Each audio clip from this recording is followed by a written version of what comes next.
some organizations have already been campaigning against this subject because it will be happening in September 2020, which is next month.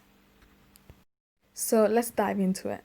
Personally, children are not there for you to brainwash into what your personal opinions are of what makes good relationships just because it's real life. Do you not think we live in such a diverse nation and in our towns and in our villages that the school is going to be able to give such a great representation of that, potentially more than you could? No, not at all. I'm the parent. I know my child. I know what my child is capable of. Why would a school's opinion be more than mine? I'm not saying that I would go around teaching everyone's children, but my child, it's up to me, for my child to... I understand my child. Why would I need a school to be teaching my child anything other than what I send my child? What she said actually made me think about Article 9, freedom of thought, belief and religion, because maybe they're actually infringing this.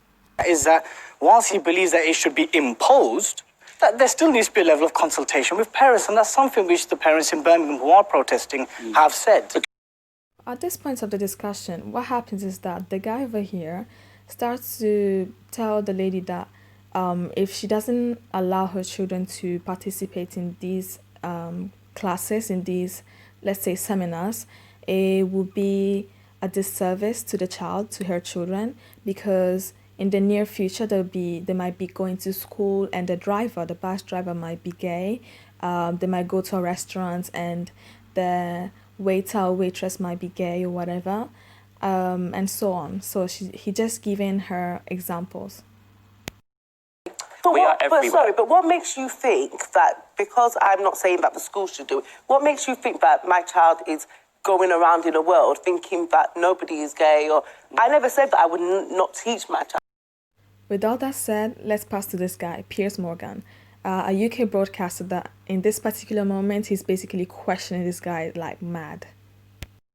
Goes to singing piece, you're making very vocal protests and taking kids out of schools, and I think it's driven not so much for the reasons that you say, but it's driven by homophobia. No, right? I know. Which is not actually that peaceful. It's actually an aggressive act. I think that's unequivocally untrue, Piers. But the reason why that is because the sentiments of the parents in Birmingham has essentially been the lack of consultation, the lack of transparency, and the lack of communication with the school.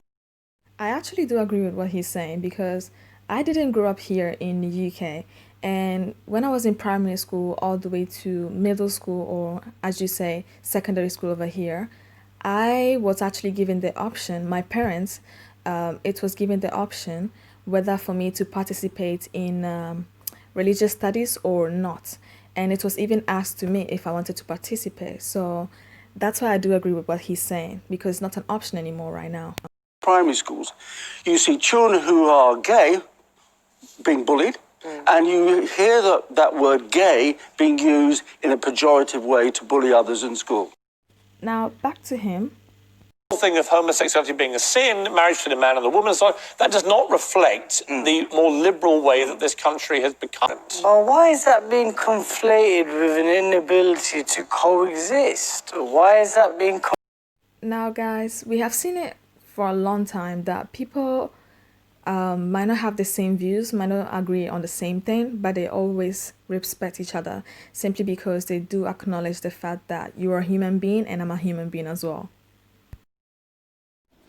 Then the interrogation with Piers Morgan against this guy continues over and over. And what happens at the end is that he seems to be pro the law of actually making children from early age learn about the LGBT community in a primary school. But what actually happens later on with other interviews is what makes me question whether he's pro or against it. You'll see for yourself. Now, for this topic, you really have to open your ears to understand it, okay? We have heard of people who identify as non-binary using the pronoun they or their instead of he or she. But what about this? Having a they be instead of a baby. It's a new term that some parents are using to show that they're bringing up their offspring gender neutral. Here it comes.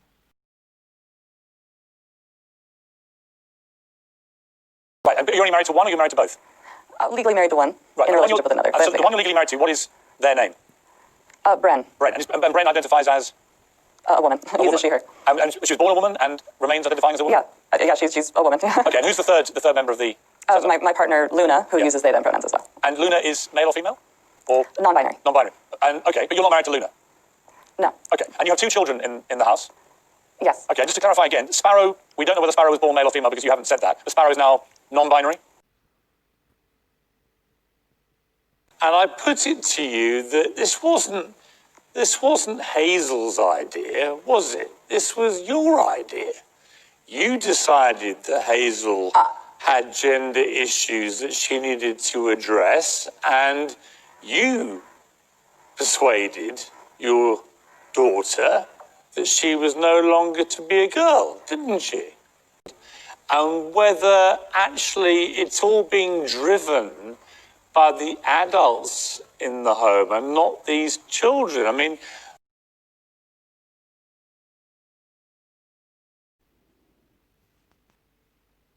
isn't this just utterly exhausting, trying to keep up with all this? A 2-year-old kid hasn't got a Scooby-Doo about any of this stuff. The idea that you would literally, the idea that you would even, if my kid said that they wanted to pretend to be Scooby-Doo, I would play along, and follow the child. The idea that you as a parent would even countenance the idea that a 2-year-old child has any ability to form any serious perception of gender, I think, frankly, I put it to you respectfully, is utterly ridiculous. And actually damaging to that child. Wait a minute. Isn't this the same guy that was questioning this other guy on the right and telling him that he was an homophobic? Really? Like, wasn't him the one who was saying, oh, why are you so against the fact that children can actually learn about LGBT in schools? Why are you so against it? Wow. Part of being a parent is until a child reaches adult age, actually the parent takes these decisions. Wait a minute. Wasn't that what they were talking about? Having the option to literally be able to make these decisions as parents.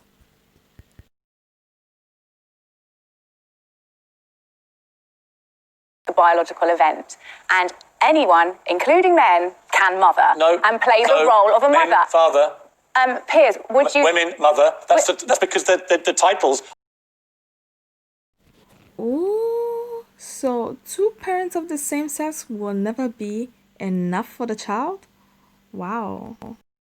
Mothers are women. I hate to break it to you. I know we're not allowed to say this anymore, but it's an insult to every damn mother in this country.